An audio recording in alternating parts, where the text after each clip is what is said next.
Hey guys, welcome back to Chariot Palmistry. My name is Sulabh Jain, and today we're going to be talking about Feng Shui through palmistry. In other words, how to look at the lines on someone's hand and make accurate predictions about what's happening in their home as a result of that. We're going to be doing this using Chinese palmistry symbols.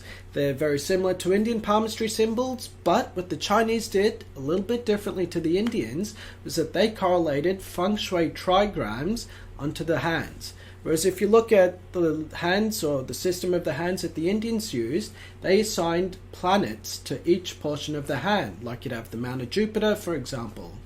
In China, they did things using their own traditional system. And these trigrams, they come out of Taoism, and I'm not going to get too much into them because we could make like a zillion videos just on that to teach you guys about it. But what we will say is that these trigrams come up on the hands, and through Feng Shui, each trigram is associated with a specific direction. And so, for example, the area that we traditionally call Jupiter would be associated with the Sun trigram, which is the southeast. So let me give you an example of how this works, and then we can try and put it all together for you. So let's say you've got the window symbol on your Mount of Jupiter. In Chinese palmistry, this is known as the field symbol, which has a meaning of wealth, but in this particular part of the hand, it gives you spiritual wealth.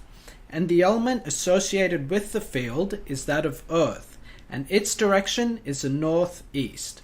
But remember how I was saying that on the Mount of Jupiter, it's connected to the Sun trigram, and its direction is the southeast. So what this means is that if you have this symbol on this part of your hand, and you want to amplify the spiritual wealth in your life, then you need to do a Feng Shui remedy. And you can make this Feng Shui remedy by placing either a picture of a mountain in the southeastern corner of your home, or by placing like a big crystal in that space as well.